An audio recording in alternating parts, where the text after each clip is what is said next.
26 വർഷത്തെ വിശ്വാസം, ലക്ഷക്കണക്കിന് സന്തോഷകരമായ ദാമ്പത്യങ്ങൾ. കല്യാണം എന്നാൽ കേരള മാട്രിമോണി തന്നെ. നമസ്കാരം ഡോക്ടർ ജോസഫ് ആന്റണി. നിലവിൽ പശ്ചിമേഷ്യൻ മേഖലയിൽ അശാന്തി പുകയുന്ന സാഹചര്യത്തിൽ ഈ ആക്രമണം കടുപ്പിക്കുന്ന ഒരു ഘട്ടത്തിൽ ഇനി എന്താണ് മുന്നോട്ട് പോകുക?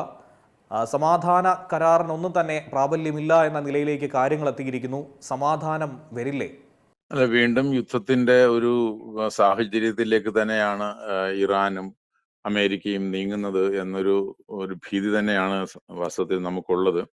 എന്നാൽ അതേസമയം ഇതിന് സമാന്തരമായി പാകിസ്ഥാനും ഖത്തറും പശ്ചിമേഷ്യൻ രാജ്യങ്ങളും വീണ്ടും ഇത് സംഘർഷത്തിലേക്ക് പോകാതെ സമാധാനത്തിലേക്ക് വരാനുള്ള മാധ്യസ്ഥ ശ്രമങ്ങളും ആരംഭിച്ചിട്ടുണ്ട് എന്നാണ് കേൾക്കുന്നത്. പക്ഷെ നിലവിൽ പിന്നെന്താണ്, ഈ ഹോർമുസ് കടലിടുക്കിലൂടെ കപ്പൽ കടന്നു പോകുമ്പോൾ അതിനെ ഇറാൻ ആക്രമിക്കുന്നതിനെതിരായി അമേരിക്കയുടെ നീക്കമാണ് കാണുന്നത്.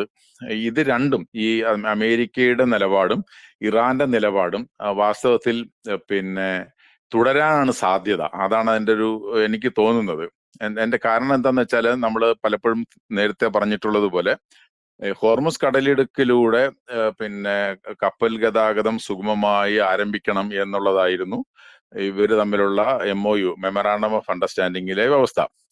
അത് നടന്നുകൊണ്ടിരിക്കുമ്പോഴാണ് വാസ്തവത്തിൽ നമുക്ക് എല്ലാവർക്കും അറിയാം, നേരത്തെ ഇറാന്റെ ഹോർമുസ് കടലിടുക്കിലൂടെ കപ്പലുകൾ കടന്നു പോയിക്കൊണ്ടിരുന്നത് ഈ ഹോർമുസ് കടലിടുക്കിന്റെ മധ്യഭാഗത്തൂടെ, അതായത് ഇറാന്റെ തീരത്തൂടെയുമല്ല, ഒമാന്റെ തീരത്തൂടെയുമല്ല, ഏതാണ്ട് മധ്യഭാഗത്തുകൂടെയാണ് പോയിക്കൊണ്ടിരുന്നത്.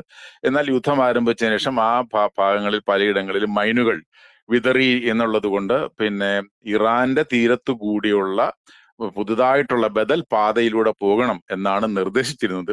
പക്ഷെ സംഭവിച്ചത് അതല്ല. അവിടെ അതിലൂടെ പോകുന്നുണ്ട്. പക്ഷെ എന്നാൽ ഒമാന്റെ തീരത്തു കൂടി അമേരിക്കയുടെയും ഫ്രാൻസിന്റെയും ബ്രിട്ടന്റെയും സഹായത്തോടു കൂടി ഒമാന്റെ തീരത്തോടു കൂടി, ഹോർമുസ് കടലിടുക്കിലെ ഒമാന്റെ തീരത്തുകൂടി കപ്പലുകൾ പോകാൻ തുടങ്ങിയപ്പോ അത് ശരിയായിട്ടുള്ള, അതായത് ഒരു തരത്തിലൊരു MOU, മെമ്മറാണ്ടം ഓഫ് അണ്ടർസ്റ്റാൻഡിങ്ങിൽ പറഞ്ഞിരുന്നതിന്റെ ഒരു ലംഘനമാണ് എന്ന് അതിനെ വ്യാഖ്യാനിക്കുകയും അതിനെ തുടർന്നാണ് ഈ കപ്പലുകൾക്കെതിരായിട്ടുള്ള ആക്രമണങ്ങൾ ഇറാൻ നടത്തുകയും ചെയ്തത്. ഇറാൻ നടത്തുന്നതിന്റെ പ്രധാനപ്പെട്ട കാരണം നമുക്ക് എല്ലാവർക്കും അറിയാവുന്നതുപോലെ, ഇറാൻ എന്ന് പറയുന്ന രാജ്യത്തിന് ഇതല്ലാതെ മറ്റൊരു പിടിവള്ളിയില്ല യുദ്ധത്തിൽ. അപ്പൊ സ്വാഭാവികമായിട്ടും ഈ 60 ദിവസം ഈ എണ്ണയും മറ്റും ഉൽപ്പന്നങ്ങളും ഈ ഹോർമുസ് കടലിടുക്കിലൂടെ കടത്തിവിടുക, അതിനുശേഷം ഇങ്ങനെ കടന്നു പോകുന്നതിന് ഒരു ടോൾ ഏർപ്പെടുത്തുക എന്നുള്ളതായിരുന്നു ഇറാന്റെ മനസ്സിലുണ്ടായിരുന്ന കാര്യം. പക്ഷെ അങ്ങനെയല്ല ഇപ്പോൾ നടക്കുന്നത്. മറിച്ച് ഇറാന്റെ നിയന്ത്രണത്തിലൂടെ അല്ലാതെ ഒമാന്റെ തീരത്തോടുകൂടി ഇങ്ങനെ കപ്പലുകളെ കടത്തി വിട്ടുകൊണ്ട് ഇറാന്റെ ഈ ഹോർമുസ് കടലിടുക്കിന് മുകളിലുള്ള നിയന്ത്രണം ദുർബലപ്പെടുത്തുക എന്ന ശ്രമമാണ് വാസ്തവത്തിൽ അമേരിക്കയും പാശ്ചാത്യ രാജ്യങ്ങളും ഒമാനും നടപ്പിലാക്കാൻ ശ്രമിക്കുന്നത്. സ്വാഭാവികമായിട്ടും അതിനെതിരായിട്ട് ആക്രമണം നടത്തുക അല്ലെങ്കിൽ അതിനെ തടയുക എന്ന് പറയുന്നത് ഇറാന്റെ മുന്നോട്ടുള്ള പോക്കിന് അത്യന്താപേക്ഷിതമാണ്. അതുകൊണ്ടാണ് ഈ ആക്രമണം നടത്തുന്നത്. അങ്ങനെ ആക്രമണം നടത്തുമ്പോൾ അതിനെ കയ്യും കെട്ടി നോക്കി നിൽക്കാൻ അമേരിക്ക പോലെയുള്ള രാജ്യത്തിന് പറ്റില്ല. കാരണം മെമ്മറാണ്ടം ഓഫ് അണ്ടർസ്റ്റാൻഡിങ്ങിലൂടെ വാസ്തവത്തിൽ ഇറാന് വിജയം നൽകുകയും അല്ലെങ്കിൽ അമേരിക്ക ഒരു കീഴടങ്ങൽ കരാറാണ് ഒപ്പിട്ടത് എന്ന അതിശക്തമായ വ്യാഖ്യാനവും വിമർശനവും അമേരിക്കയിൽ വന്നു കഴിഞ്ഞു ഓൾറെഡി. അപ്പൊ അങ്ങനെ ഉള്ളത് കൊണ്ട് ഈ ഒരു സംഭവത്തിന്റെ പേരിൽ ഈ ആക്രമണം നടത്തിക്കൊണ്ട് ഏതെങ്കിലും തരത്തിലുള്ള ഞങ്ങൾ ഇവിടെ ഹോർമുസ് കടലിടുക്ക് എഴുതി കൊടുത്തിട്ടില്ല ഇറാന് എന്ന് വരുത്തി തീർക്കാൻ വേണ്ടിയിട്ടാണ് അമേരിക്ക ശ്രമിക്കുന്നത്. തീർച്ചയായിട്ടും ഒരു സമാധാന കരാറിൽ, അതായത് ഈ വെടിനിർത്തൽ വെടിനിർത്തൽ ഇല്ലല്ലോ, അദ്ദേഹം പ്രഖ്യാപിച്ചു കഴിഞ്ഞു വെടിനിർത്തൽ കരാർ അല്ലെങ്കിൽ memorandum of understanding is over. ഇനി അങ്ങനെ ഒരു സംഭവം ഇല്ല. അപ്പൊ തീർച്ചയായിട്ടും ഈ ഏതെങ്കിലും തരത്തിലുള്ള സമാധാനം ഈ ഭാഗത്തേക്ക് വന്നില്ലെങ്കിൽ തീർച്ചയായിട്ടും യുദ്ധം നടന്നിരുന്ന കാലത്ത് ഉള്ളതുപോലെ ഹോർമുസ് കടലിടുക്കിലൂടെ കടന്നു പോകുന്ന കപ്പലുകളെ IRGC ആക്രമിക്കും. തീർച്ചയായിട്ടും അമേരിക്ക ഇറാനെ ആക്രമിക്കും. ഇപ്പൊ 300-ലേറെ കേന്ദ്രങ്ങളിൽ ഈ സെൻട്രൽ കമാൻഡ് ആക്രമണം നടത്തി കഴിഞ്ഞിരിക്കുന്നു. വളരെ വലിയ ആക്രമണമാണ് നടത്തിയതെന്നുള്ള വാർത്തയാണ് വരുന്നത്. തീർച്ചയായിട്ടും ഈ സംഘർഷം മുന്നോട്ട് പോകാനുള്ള സാധ്യതയാണ് കാണുന്നത്. ഇപ്പോ ഈ പറയുന്നത് പോലെ അനുമതിയില്ലാതെ ഈ കപ്പൽ പാതയിലൂടെ സഞ്ചരിച്ചു എന്ന് IRGC ആരോപിക്കുന്നു. അതുകൊണ്ട് ആ നിർദ്ദേശങ്ങൾ പാലിക്കാത്തത് കൊണ്ട്, അവഗണിച്ചത് കൊണ്ട് വെടിവെക്കാനുള്ള നീക്കം നടത്തിയെന്ന് പറയുന്നത്. എന്നാൽ അമേരിക്ക പറയുന്നതാകട്ടെ, അന്താരാഷ്ട്ര നിയമങ്ങൾ ലംഘിച്ചത് ഇറാനാണ്. സൈപ്രസിന്റെ പതാകയുള്ള ഒരു സാധാരണ ചരക്ക് കപ്പലിനെ ഇറാൻ എന്തിന് ആക്രമിച്ചു? വീണ്ടും പ്രശ്നങ്ങൾ വഷളാക്കാനുള്ള ഒരു നീക്കമാണ് ഇറാൻ നടത്തുന്നത് എന്നുള്ള ഒരു ആരോപണം അമേരിക്കയും മുന്നോട്ട് വെക്കുന്നുണ്ട്. അപ്പോ രണ്ടുപേരുടെ ഭാഗത്തും ന്യായം വരുന്ന ഒരു സാഹചര്യം വരുമോ ഇങ്ങനെ ഒരു യുദ്ധത്തിന്റെ ഒരു ഘട്ടത്തിൽ? അല്ല, ഇത് കൊണ്ടുണ്ടാകുന്ന പ്രശ്നം ഈ അന്തർദേശീയ രംഗത്ത് വീണ്ടും സംഘർഷം ഉണ്ടാകുന്നു. അതായത് എണ്ണ വില വർദ്ധിക്കുന്നു. എണ്ണ വില വർദ്ധിക്കുമ്പോൾ ബാക്കിയുള്ള എല്ലാ സംഗതികളും വർദ്ധിക്കുന്ന തരത്തിലേക്ക് പോകും. എണ്ണ വില വർദ്ധിക്കൽ മാത്രമല്ല, എണ്ണ കിട്ടാതെ വരുന്നു. കാരണം ചരക്ക് കപ്പലുകൾ എണ്ണയുമായിട്ട് പോകാൻ കപ്പലുകൾക്ക് സാധ്യമാകാത്ത സ്ഥിതി വരുന്നു. നമുക്ക് എല്ലാവർക്കും അറിയാമല്ലോ, ഈ ഒരു കപ്പലും ഇങ്ങനൊരു സംഘർഷം നടക്കുമ്പോൾ അതിലൂടെ സഞ്ചരിക്കാൻ ധൈര്യം കാണിക്കില്ല. കാരണം ഈ കപ്പലുകൾക്കെതിരെ ഉണ്ടാകുന്ന ആക്രമണങ്ങൾക്ക് കപ്പലുകൾക്ക് നാശനഷ്ടം വരാം, ജീവനക്കാർക്ക് പിന്നെ ജീവഹാനി ഉണ്ടാവാം. സ്വാഭാവികമായിട്ടും ഈ കപ്പലിന്റെ ഉടമകൾ രാജ്യത്തിന്റെ പതാക വഹിക്കുന്ന കപ്പലാണെങ്കിലും ആ കപ്പലിന്റെ ഉടമകൾ കപ്പൽ യാത്ര ചെയ്യാനായിട്ട് തയ്യാറാവത്തില്ല. കാരണം നമുക്ക് അറിയുന്നത് പോലെ ഈ ഇൻഷുറൻസ് തുക, അതായത് എന്തെങ്കിലും കേടുപാടുകൾ കപ്പലിന് പറ്റിയാൽ ഇൻഷുറൻസ് തുക നൽകാൻ ഇൻഷുറൻസ് കമ്പനികൾ തയ്യാറാവാത്ത സ്ഥിതിയുണ്ട്. അപ്പൊ സ്വാഭാവികമായിട്ടും ഇൻഷുറൻസ് ഇല്ലാതെ കപ്പലുകൾ യാത്ര ചെയ്യാനായിട്ട് മടിക്കും. ഒരു കപ്പലും അതിന്റെ ക്യാപ്റ്റനും ഈ കപ്പലുമായിട്ട് മുന്നോട്ട് പോകാനുള്ള നിർദ്ദേശം കിട്ടില്ല. അപ്പൊ സ്വാഭാവികമായിട്ടും അത് ഉണ്ടാക്കാൻ പോകുന്നത് പ്രശ്നം എന്താണ്? കപ്പലുകളുടെ ഗതാഗതം നിലയ്ക്കുകയും ഉൾപ്പെടെയുള്ള എണ്ണയും പ്രകൃതിവാതക ഉൾപ്പെടെയുള്ള സംഗതികളും അല്ലെങ്കിൽ മറ്റു ചരക്ക് ഉൽപ്പന്നങ്ങളും രാജ്യങ്ങൾക്ക് കിട്ടാതെ വരുന്ന സാഹചര്യത്തിലേക്ക് പോകും. വളരെ വലിയ പ്രതിസന്ധിയാണല്ലോ ഇത് ഉണ്ടാക്കി. ആ പ്രതിസന്ധി അമേരിക്ക ഉൾപ്പെടെ പ്രതിസന്ധി ഉണ്ടായതിന്റെ ഫലമായിട്ടാണല്ലോ ഈ കരാറിലേക്ക് അമേരിക്ക വരാനായിട്ട് തയ്യാറായത്. കാരണം അമേരിക്കയെ സംബന്ധിച്ച് അതല്ലെങ്കിൽ പിന്നെ കരാറിലേക്ക് വരേണ്ട കാര്യമില്ല. അമേരിക്ക ഈ നിരന്തരമായി ആക്രമണം നടത്തി നശിപ്പിക്കാവുന്നതൊക്കെ നശിപ്പിച്ചു കഴിഞ്ഞു. അപ്പൊ അതിനുശേഷവും പിന്നെ എന്തുകൊണ്ട് അമേരിക്ക ഈ കരാറിലേക്ക് വന്നു? കരാറിലേക്ക് വന്നതിന്റെ കാര്യം, ഈ ഹോർമസ് കടലിടുക്ക് അടഞ്ഞു കിടന്നു കഴിഞ്ഞാൽ അമേരിക്ക ഉൾപ്പെടെയുള്ള രാജ്യങ്ങളെ അത് ഉണ്ടാക്കുന്ന വലിയ പ്രതിസന്ധിയുണ്ട്. അത് വലിയ വിലക്കയറ്റം ഉണ്ടാക്കുന്നു, പിന്നെ വസ്തുക്കളുടെ ക്ഷാമം ഉണ്ടാക്കുന്നു.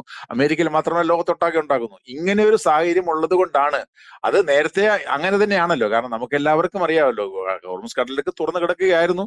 ആ ഹോർമസ് കടലിടുക്ക് അടച്ചതോട് കൂടിയിട്ടാണ് ഈ യുദ്ധത്തിൽ ഈ തന്ത്രപരമായ മേൽക്കൈ ഇറാൻ ഉണ്ടായത്. ആ ഇറാൻ ഉണ്ടായ മേൽക്കൈ ഇപ്പോഴും നിലനിൽക്കുന്നു. കാരണം ഈ ഒമാന്റെ തീരത്തൂടെ പോകുന്ന കപ്പലുകൾ പോലും കടത്തിവിടാൻ ഇറാൻ തയ്യാറല്ല എന്ന ഒരു പിന്നെന്താണ് ഒരു മുന്നറിയിപ്പല്ലേ ലോകത്തിനൊട്ടാകെ നൽകുന്നത്. അത് പിന്നെ അമേരിക്കയുടെയോ അല്ലെങ്കിൽ UK ഫ്രാൻസിന്റെയോ ഒക്കെ പിന്തുണയോട് കൂടി പോയാലും ഒരു മിസൈൽ അറ്റാക്കിനെ നേരിടാൻ കപ്പലുകൾക്കാവത്തില്ല. അപ്പൊ അതാണ് ഈ ഒരു യാഥാർത്ഥ്യം. അപ്പൊ എങ്ങനെയെങ്കിലും ഇറാന്റെ ഈ ഹോർമസ് കടലിടുക്കിലൂടെയുള്ള പിന്നെ പിടി ദുർബലമാക്കുക എന്ന ലക്ഷ്യമാണ് ഉണ്ടാകുന്നത്. പക്ഷെ അത് നടക്കുന്നില്ല, പൂർണ്ണമായും നടക്കാത്ത. കാരണം 10-30 കിലോമീറ്റർ മാത്രം അകലത്തിലുള്ള ഒരു കടലിടുക്കിലൂടെ കടന്നു പോകുമ്പോൾ ഇറാന്റെ വളരെ വിശാലമായ തീരപ്രദേശത്ത് എവിടെ നിന്ന് വേണമെങ്കിലും മിസൈൽ ആക്രമണം നടത്താം. അമേരിക്ക പറഞ്ഞുകൊണ്ടിരിക്കുന്ന ഒരു കാര്യമുണ്ടല്ലോ, അവരുടെ ബാലിസ്റ്റിക് മിസൈലുകൾക്കെതിരെ, അവരുടെ റഡാറുകൾക്കെതിരെ, ഡ്രോണുകൾക്കെതിരെ, അവരുടെ കൊച്ചു കപ്പലുകൾക്കെതിരെ ഇതെല്ലാം ഞങ്ങൾ ഇല്ലാതാക്കി കഴിഞ്ഞു എന്നാണല്ലോ ട്രംപ് പറഞ്ഞത്. 90%, 95% ഇല്ലാതാക്കി കഴിഞ്ഞു എന്നാ പറയുന്നത്. പക്ഷേ ഇത് ഇല്ലാതാക്കി കഴിഞ്ഞു എന്ന് അദ്ദേഹം പറയുന്ന സന്ദർഭത്തിൽ പോലും ഈ ആക്രമണങ്ങൾ തുടർച്ചയായിട്ട് നടക്കുന്നുണ്ടെന്ന് പറഞ്ഞാൽ അതിന്റെ അർത്ഥം എന്താ? അവരുടെ കയ്യിൽ ഇപ്പോഴും ആയുധങ്ങൾ ഉണ്ട് എന്നാ. അപ്പൊ അതുകൊണ്ട് സ്വാഭാവികമായിട്ടും ഈ സമാധാന ചർച്ചയിലൂടെ പ്രശ്ന പരിഹാരം കാണുക അല്ലാതെ ഈ ആയുധം വെച്ചിട്ട് ഈ പ്രശ്ന പരിഹാരം കാണാൻ നടക്കില്ല എന്നുള്ളത് മനസ്സിലാക്കിക്കൊണ്ടാണല്ലോ കരാറിലേക്ക് വന്നത്. പക്ഷെ നിർഭാഗ്യവശാൽ ഈ അമേരിക്കയും പിന്നെ അതുപോലെ തന്നെ അമേരിക്കയുടെ കൂട്ടുള്ള രാജ്യങ്ങളും ഇതിനെ ഈ ആയുധം ഉപയോഗിച്ചുകൊണ്ട് ഈ ഹോർമസ് കടലിടുക്കിലൂടെയുള്ള ഗതാഗതം സുഗമമാക്കാം എന്ന ഒരു പരിശ്രമമാണ് നടത്തുന്നത്. അത് അപകടകരമായിരിക്കും എന്നാണ് എനിക്ക് തോന്നുന്നത്. അപ്പോ നിലവിലെ ഒരു സാഹചര്യത്തിൽ തകർന്നടിഞ്ഞു പോയിരിക്കുന്നു ഈ സമാധാന കരാർ എന്ന് പറയുന്നതായിരിക്കില്ലേ കൂടുതൽ ശരി? ഇനി എങ്ങനെയാണ് ഈ ഒരു സമാധാന കരാറിൽ പരസ്പര വിശ്വാസം ഇരു രാജ്യങ്ങൾക്കും ഉണ്ടാകുന്നത്? ഹോർമുസ് കടലിടുക്ക് അടക്കം പൂർണ്ണമായും അടച്ചിട്ടിരിക്കുന്നു. പൂർണ്ണമായ സംഘർഷം അമേരിക്ക അവസാനിപ്പിക്കാതെ ഇറാൻ ഇതിനോട് വഴങ്ങില്ല എന്ന് പറയുന്നു.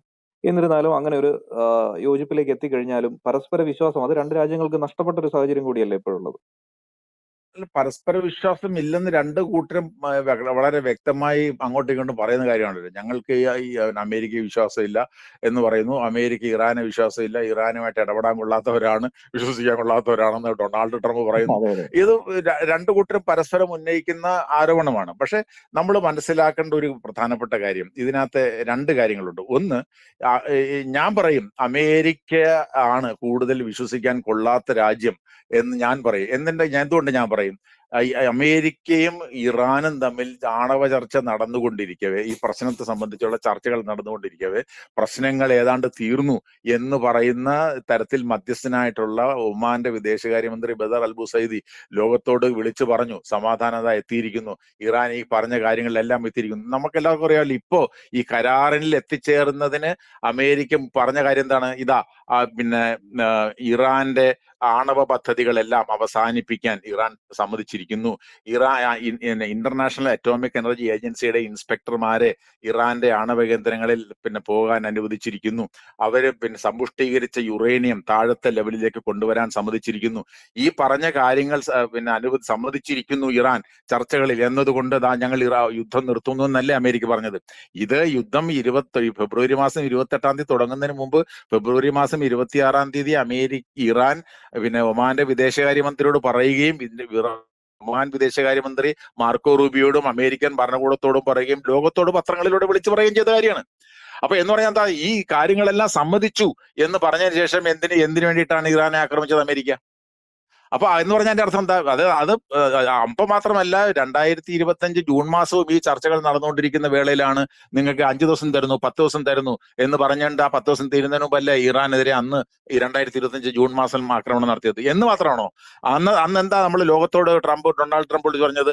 V have completely obliterated the nuclear capability of Iran എന്നാ പറഞ്ഞത്. ഇറാന്റെ ആണവശേഷി പൂർണ്ണമായും തുടച്ചു നീക്കിയിരിക്കുന്നു എന്നാ പറഞ്ഞ. തുടച്ചു നീക്കാന്നോ എന്താ അർത്ഥം? നമ്മുടെ മലയാളത്തിൽ പറഞ്ഞ ഇനി ഒന്നുമില്ല, അവിടെ ഒന്നുമില്ല. അങ്ങനെ ലോകത്തോട് വിളിച്ചു പറഞ്ഞു. അമേരിക്കൻ പ്രസിഡന്റ് വിളിച്ചു പറഞ്ഞു, അമേരിക്കൻ പ്രതിരോധ സെക്രട്ടറി വിളിച്ചു പറഞ്ഞു, അമേരിക്കയുടെ സേനയുടെ മേധാവി ജനറൽ ഡാൻ കെയ്ൻ ലോകത്തോട് പറഞ്ഞു എന്ന് പറഞ്ഞാൽ നമുക്കത് വിശ്വസിക്കേണ്ടതല്ലേ? എന്നാൽ അതിന്റെ അർത്ഥം എന്താ? അവരെ വിശ്വസിക്കാൻ അവർ പറഞ്ഞതിനകത്ത് വസ്തുതയില്ല, കളവാണ് ലോകത്തോട് വിളിച്ചു പറഞ്ഞത്. അങ്ങനെ പൂർണ്ണമായും തുടച്ചു നീക്കിയെങ്കിൽ രീതിയാണല്ലേ അമേരിക്കയെ വിശ്വസിക്കാൻ കൊള്ളില്ല എന്ന പ്രതീതിയാണ് ഇതിലൂടെ സൃഷ്ടിക്കുന്നത്. തീർച്ചയായിട്ടും വിശ്വസിക്കാൻ ആർക്ക് പറ്റും? നമുക്ക് ഇന്ത്യക്കാർക്ക് പറ്റും അമേരിക്കയെ വിശ്വസിക്കാൻ. ലോകത്ത് ആരാ ട്രംപിനെ വിശ്വസിക്കുന്നത്?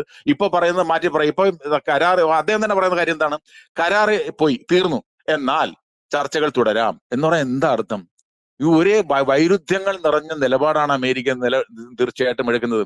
അപ്പൊ അങ്ങനെയുള്ള ആ വൈരുദ്ധ്യങ്ങൾ തന്നെയാണ് നമ്മളിവിടെയും കാണുന്നത്. കാരണം ഒരു കരാറിൽ ഒപ്പിട്ട് ഹോർമുസ് കടലിടുക്കിലൂടെ 60 ദിവസം ഈ ഉൽപ്പന്നങ്ങൾ കടന്നു പോകാൻ, കപ്പലുകൾ കടന്നു പോകാനായിട്ട് അനുവദിക്കണം എന്ന് ഈ 14 മെമ്മോറാണ്ടം ഓഫ് അണ്ടർസ്റ്റാൻഡിംഗിൽ 5ാമത്തെ വകുപ്പിൽ പറയുന്നുണ്ട്. അത് ഇറാന്റെ നേതൃത്വത്തിൽ, ഇറാന്റെ നിയന്ത്രണത്തിൽ പോകുമെന്നാണ് പറഞ്ഞിരുന്നത്, സമ്മതിച്ചത്. എന്നിട്ട് അങ്ങനെ കടന്നു പോകാതെ ഒമാന്റെ തീരത്തുകൂടി കടന്നു പോകാൻ അനുവദിക്കുക എന്ന് പറഞ്ഞാൽ തന്നെ ഇതിന്റെ ലംഘനമാണെന്നാണ് ഇറാൻ പറയുന്നത്. എന്ന് പറഞ്ഞാൽ ഈ കരാറ് പ്രഖ്യാപിക്കപ്പെടുന്ന ആ കരാറ് പാലിക്കുക എന്ന് പറയുന്ന ഉത്തരവാദിത്തം പോലും അമേരിക്ക നടത്തിയില്ല എന്നുള്ള അടിസ്ഥാനത്തിലാണ് ഈ സംഘർഷം വീണ്ടും ആരംഭിച്ചത്. ഇറാനെ സംബന്ധിച്ചിടത്തോളം ഈ സംഘർഷം മുന്നോട്ട് പോകുന്നത് ഇറാൻ ഒട്ടും ഗുണകരമല്ല. അത്രമാത്രം തകർന്നടിഞ്ഞ സമ്പദ് വ്യവസ്ഥയാണ്. അവർക്ക് ഈ സമ്പത്ത് എണ്ണ പോകാൻ തുടങ്ങിയപ്പോൾ കുറച്ച് കാശ് കൈവരാൻ തുടങ്ങിയതാണ്. അതുപോലെ തന്നെ അവരെ ഫ്രീസ് ചെയ്യപ്പെട്ട സമ്പത്ത് അതിന്റെ ഒരു നടപടികൾ ആരംഭിച്ചതാണ്. പക്ഷെ ഈ യുദ്ധം ആരംഭിക്കുമ്പോൾ, കപ്പലുകൾക്കെതിരെ ആക്രമിക്കുമ്പോൾ തീർച്ചയായിട്ടും അവരുടെ വരുമാനം നിലയ്ക്കും. ഈ ഫ്രീസ് ചെയ്ത് വെച്ച സമ്പത്ത് വീണ്ടും അത് അൺഫ്രീസ് ചെയ്യുന്നത് തടയും. ഇതൊക്കെ തിരിച്ചറിഞ്ഞിട്ടും അവര് ഈ ഹോർമുസ് കടലിടുക്കിലൂടെ കപ്പലുകൾ കടന്നു പോകുന്നത് തടയുന്നത് തരത്തിലുള്ള ആക്രമണം നടത്തുന്നത് ആ ഹോർമുസ് കടലിടുക്ക് മാത്രമാണ് ഈ യുദ്ധത്തിൽ അമേരിക്ക പോലെയുള്ള രാജ്യങ്ങൾക്കെതിരെ അവരുടെ പിടിവള്ളി എന്നുള്ളത് അത് നിലനിർത്താൻ വേണ്ടി മാത്രമാണ്. ഏറ്റവും പുതിയ വാർത്തകളും വിശേഷങ്ങളും വിരൽത്തുമ്പിലറിയാൻ സീ മലയാളം ന്യൂസ് എല്ലാ ഡിജിറ്റൽ പ്ലാറ്റ്ഫോമുകളിലും ലഭ്യം.